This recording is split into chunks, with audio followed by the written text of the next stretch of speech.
De ninguna manera me parece sorprendente que el extraordinario caso del señor Valdemar haya provocado tantas discusiones. Hubiera sido un milagro que ocurriera lo contrario, especialmente en tales circunstancias. Aunque todos los participantes deseábamos mantener el asunto alejado del público, al menos por el momento, o hasta que se nos ofrecieran nuevas oportunidades de investigación, a pesar de nuestros esfuerzos, no tardó en difundirse una versión tan espuria como exagerada, que se convirtió en fuente de muchas desagradables tergiversaciones y, como es natural, de profunda incredulidad. El momento ha llegado de que yo dé a conocer los hechos, en la medida en que me es posible comprenderlos. Helos aquí sucintamente. Durante los últimos años, el estudio del hipnotismo había atraído repetidamente mi atención. Hace unos 9 meses se me ocurrió súbitamente que en la serie de experimentos efectuados hasta ahora existía una omisión tan curiosa como inexplicable. Jamás se había hipnotizado a nadie en articulum mortis o en agonía. Quedaba por verse si, en primer lugar, un paciente en esas condiciones sería susceptible de influencia magnética. Segundo, en caso de que lo fuera, si su estado aumentaría o disminuiría dicha susceptibilidad. Y tercero, hasta qué punto o por cuánto tiempo el proceso hipnótico sería capaz de detener la intrusión de la muerte. Quedaban por aclarar otros puntos, pero estos eran los que más excitaban mi curiosidad, sobre todo el último, dada la inmensa importancia que podían tener sus consecuencias. Pensando si entre mis relaciones habría algún sujeto que me permitiera verificar esos puntos, me acordé de mi amigo Ernest Valdemar, renombrado compilador de la Biblioteca Forensica y autor, bajo el nom de plume de Isaac Marx, de las versiones polacas de Wildstein y Gargantúa. El señor Valdemar, residente desde 1839 en Harlem, Nueva York, es o era especialmente notable por su extraordinaria delgadez, tanto que sus extremidades inferiores se parecían mucho a las de John Randolph, y también por la blancura de sus patillas, en violento contraste con sus cabellos negros, lo cual llevaba a suponer con frecuencia que usaba peluca. Tenía un temperamento muy nervioso, que le convertía en buen sujeto para experiencias hipnóticas.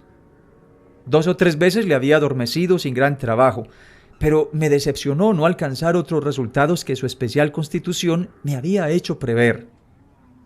Su voluntad no quedaba nunca bajo mi entero dominio, y por lo que respecta a la clarividencia, no se podía confiar en nada de lo que había conseguido con él. Atribuía yo aquellos fracasos al mal estado de salud de mi amigo. Unos meses antes de trabar relación con él, los médicos le habían declarado tuberculoso. El señor Valdemar acostumbraba referirse con toda calma a su próximo fin como algo que no cabe ni evitar ni lamentar. Cuando las ideas a que he aludido se me ocurrieron por primera vez, lo más natural fue que acudiese a Valdemar. Demasiado bien conocía la serena filosofía de mi amigo para temer algún escrúpulo de su parte. Por lo demás, no tenía parientes en América que pudieran intervenir para oponerse. Le hablé francamente del asunto y, para mi sorpresa, noté que se interesaba vivamente. Digo para mi sorpresa, pues si bien hasta entonces se había prestado libremente a mis experimentos, jamás demostró el menor interés por lo que yo hacía. Su enfermedad era de las que permiten un cálculo preciso sobre el momento en que sobrevendrá la muerte. Convinimos, pues, en que me mandaría llamar 24 horas antes del momento fijado por sus médicos para su fallecimiento. Hace más de 7 meses que recibí la siguiente nota de puño y letra de Valdemar. Estimado Poe, ya puede usted venir. Los doctores coinciden en que no pasaré de mañana a medianoche y me parece que han calculado el tiempo con mucha exactitud. Valdemar. Recibí el billete media hora después de escrito y 15 minutos más tarde estaba en el dormitorio del moribundo. No le había visto en los últimos 10 días y me aterró la espantosa alteración que se había producido en tan breve intervalo. Su rostro tenía un color plomizo, No había el menor brillo en los ojos y tan terrible era su delgadez que la piel se había abierto en los pómulos. Expectoraba continuamente y el pulso era casi imperceptible. Conservaba, no obstante, una notable claridad mental y cierta fuerza. Me habló con toda claridad, tomó algunos calmantes sin ayuda ajena y, en el momento de entrar en la habitación, le encontré escribiendo unas notas en una libreta. Se mantenía sentado en el lecho con ayuda de varias almohadas y estaban a su lado los doctores. Luego de estrechar la mano de Valdemar, llevé aparte a los médicos y les pedí que me explicaran detalladamente el estado del enfermo. Desde hacía 18 meses el pulmón izquierdo se hallaba en un estado semióseo o cartilaginoso y, como es natural, no funcionaba en absoluto. En su porción superior el pulmón derecho aparecía parcialmente osificado, mientras la inferior era tan solo una masa de tubérculos purulentos que se confundían unos con otros. Existían varias dilatadas perforaciones y en un punto se había producido una adherencia permanente a las costillas. Todos estos fenómenos del lóbulo derecho eran de fecha reciente. La osificación se había operado con insólita rapidez, ya que un mes antes no existían señales de la misma y la adherencia solo había sido comprobable en los últimos 3 días. Aparte de la tuberculosis, los médicos sospechaban un aneurisma de la aorta, pero los síntomas de osificación volvían sumamente difícil un diagnóstico. Ambos facultativos opinaban que Valdemar moriría hacia la medianoche del día siguiente, un domingo. Eran ahora las 7 de la tarde del sábado. Al abandonar la cabecera del moribundo para conversar conmigo, los doctores se habían despedido definitivamente de él. No era su intención volver a verle, pero, a mi pedido, convinieron en examinar al paciente a las 10 de la noche del día siguiente. Una vez que se fueron, hablé francamente con Valdemar sobre su próximo fin, y me referí en detalle al experimento que le había propuesto. Nuevamente se mostró dispuesto e incluso ansioso por llevarlo a cabo y me pidió que comenzara de inmediato. 2 enfermeros, un hombre y una mujer, atendían al paciente, pero no me sentía autorizado a llevar a cabo una intervención de tal naturaleza frente a testigos de tan poca responsabilidad en caso de algún accidente repentino. Aplacé, por tanto, el experimento hasta las 8 de la noche del día siguiente, cuando la llegada de un estudiante de medicina de mi conocimiento, el señor Theodore, me libró de toda preocupación.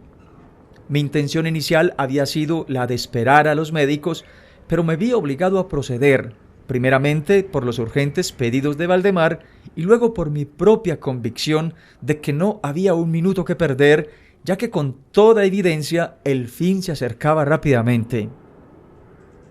El ayudante tuvo la amabilidad de acceder a mi pedido, así como de tomar nota de todo lo que ocurriera. Lo que voy a relatar ahora procede de sus apuntes, ya sea en forma condensada o verbatim. Faltaban 5 minutos para las 8 cuando, después de tomar la mano de Valdemar, le pedí que manifestara con toda claridad posible, en presencia del ayudante, que estaba dispuesto a que yo le hipnotizara en el estado en que se encontraba. Débil, pero distintamente, el enfermo respondió: «Sí, quiero ser hipnotizado», agregando de inmediato: «Me temo que sea demasiado tarde». Mientras así decía, empecé a efectuar los pases que en las ocasiones anteriores habían sido más efectivos con él. Sentía indudablemente la influencia del primer movimiento lateral de mi mano por su frente, pero, aunque empleé todos mis poderes, me fue imposible lograr otros efectos hasta algunos minutos después de las 10, cuando llegaron los doctores, tal como lo habían prometido. En pocas palabras les expliqué cuál era mi intención y, como no opusieron inconveniente, considerando que el enfermo se hallaba ya en agonía, continué sin vacilar, cambiando, sin embargo, los pases laterales por otros verticales y concentrando mi mirada en el ojo derecho del sujeto. A esta altura su pulso era imperceptible y respiraba entre estertores, a intervalos de medio minuto. Esta situación se mantuvo sin variantes durante un cuarto de hora. Al expirar este periodo, sin embargo, un suspiro perfectamente natural, aunque muy profundo, escapó del pecho del moribundo mientras cesaba la respiración estertorosa, o, mejor dicho, dejaban de percibirse los estertores. En cuanto a los intervalos de la respiración, siguieron siendo los mismos. Las extremidades del paciente estaban heladas. A las 11:05, advertí inequívocas señales de influencia hipnótica. La vidriosa mirada de los ojos fue reemplazada por esa expresión de intranquilo examen interior que jamás se ve sino en casos de hipnotismo y sobre la cual no cabe engañarse. Mediante unos rápidos pases laterales hice palpitar los párpados, como al acercarse el sueño, y con unos pocos más los cerré por completo.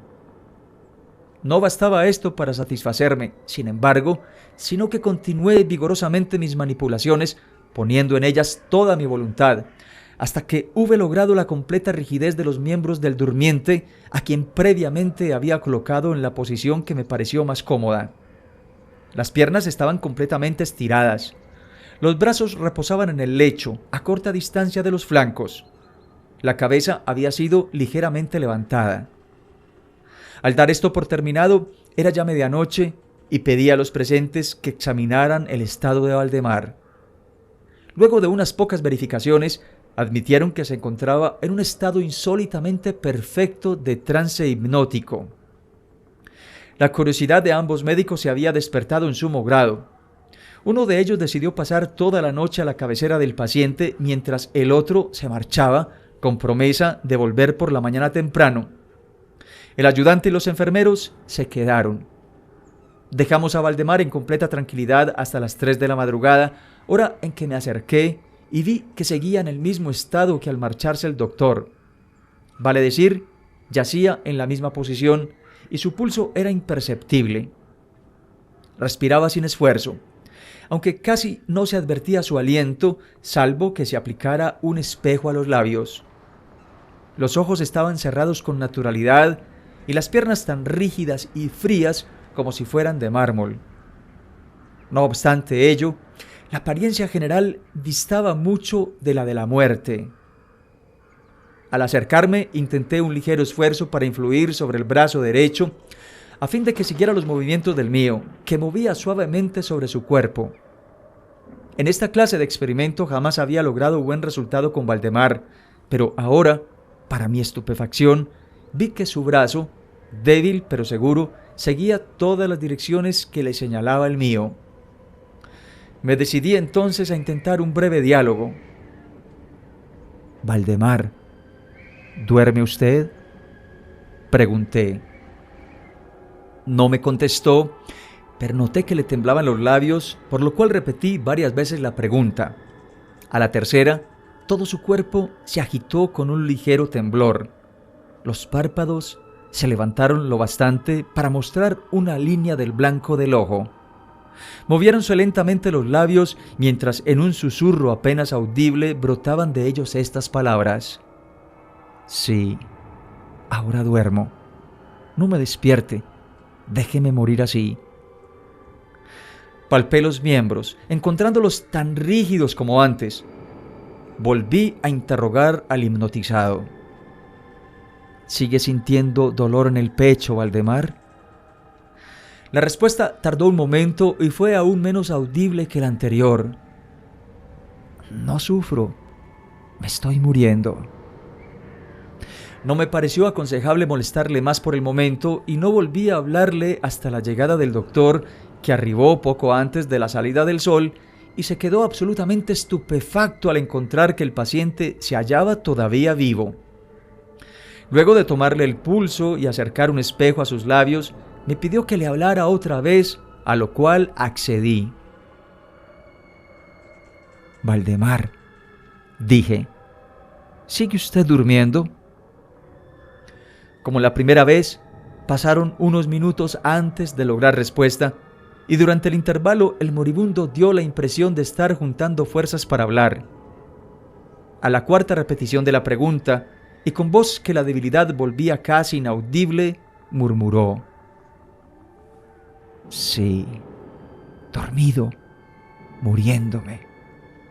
La opinión, o mejor el deseo de los médicos, era que no se arrancase a Valdemar de su actual estado de aparente tranquilidad hasta que la muerte sobreviniera, cosa que, según consenso general, solo podía tardar algunos minutos. Decidí, sin embargo, hablarle una última vez, limitándome a repetir mi pregunta anterior. Mientras lo hacía, un notable cambio se produjo en las facciones del hipnotizado. Los ojos se abrieron lentamente, aunque las pupilas habían girado hacia arriba. La piel adquirió una tonalidad cadavérica más semejante al papel blanco que al pergamino, y los círculos écticos que hasta ese momento se destacaban fuertemente en el centro de cada mejilla se apagaron bruscamente. Empleo estas palabras porque lo instantáneo de su desaparición trajo a mi memoria la imagen de una bujía que se apaga de un soplo.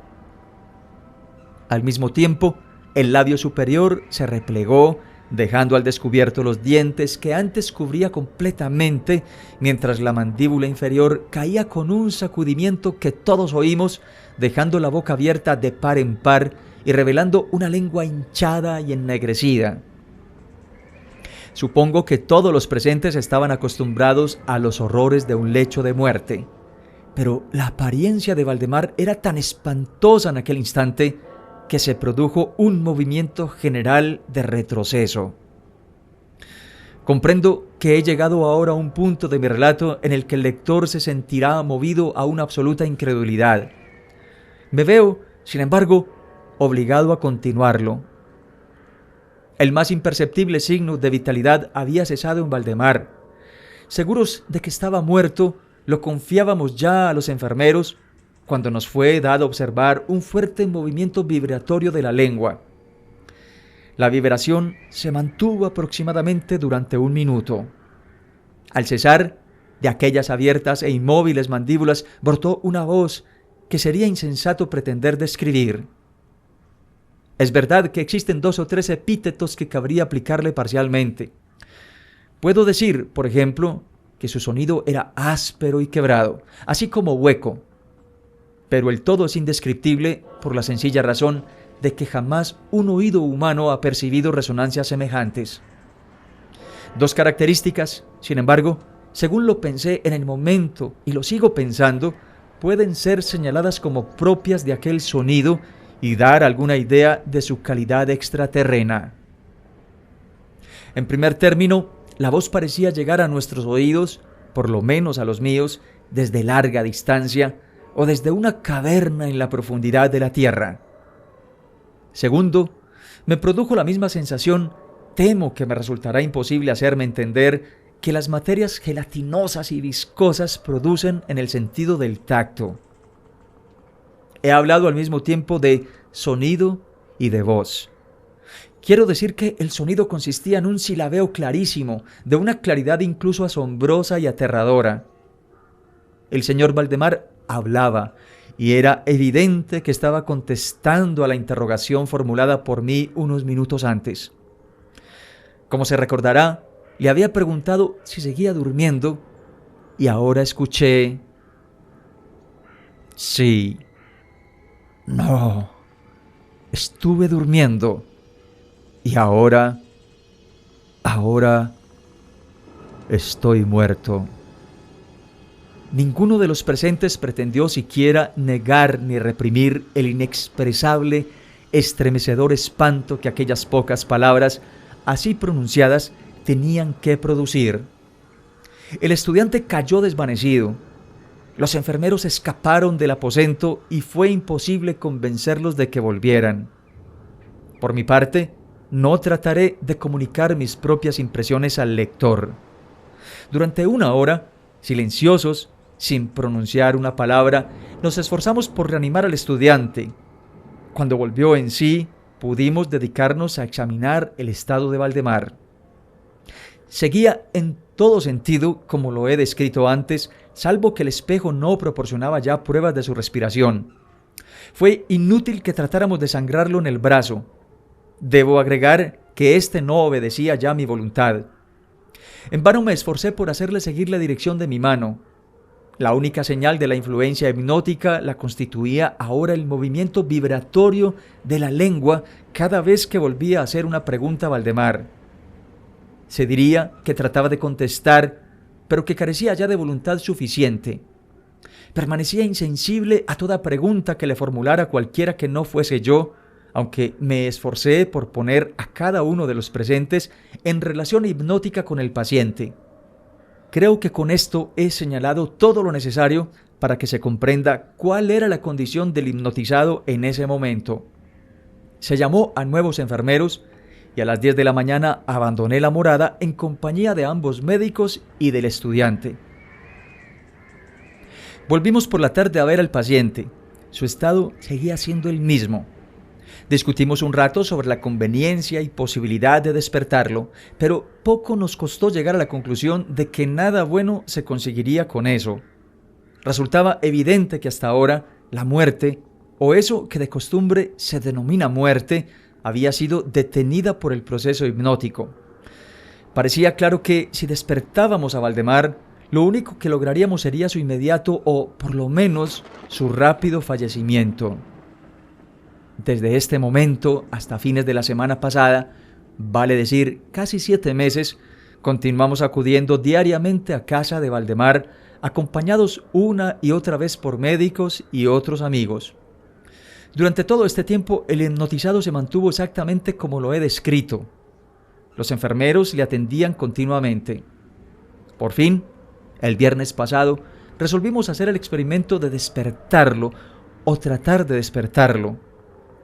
Probablemente el lamentable resultado del mismo es el que ha dado lugar a tanta discusión en los círculos privados y a una opinión pública que no puedo dejar de considerar como injustificada. A efectos de librar del trance hipnótico al paciente, acudí a los pases habituales. De entrada resultaron infructuosos. La primera indicación de un retorno a la vida lo proporcionó el descenso parcial del iris.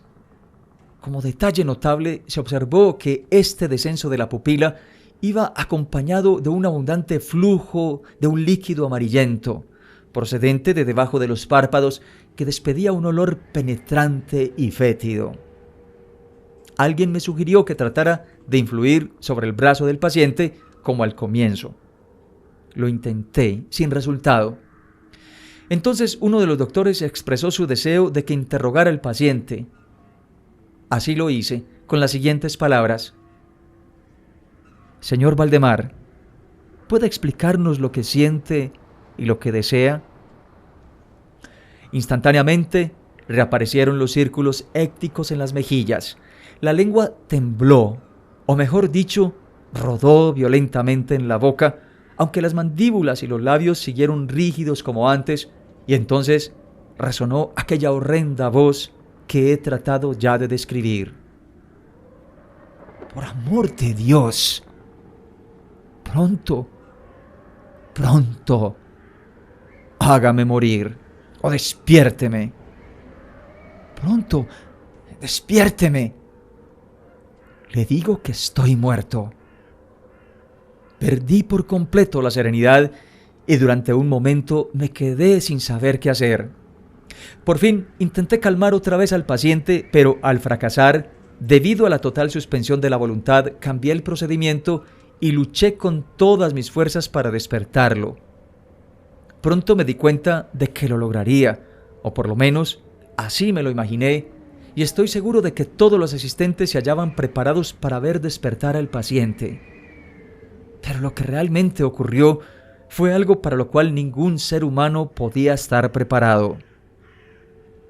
Mientras ejecutaba rápidamente los pases hipnóticos, entre los clamores de «muerto, muerto», que literalmente explotaban desde la lengua y no desde los labios del sufriente, bruscamente todo su cuerpo, en el espacio de 1 minuto, o aún menos, se encogió, se deshizo, se pudrió entre mis manos.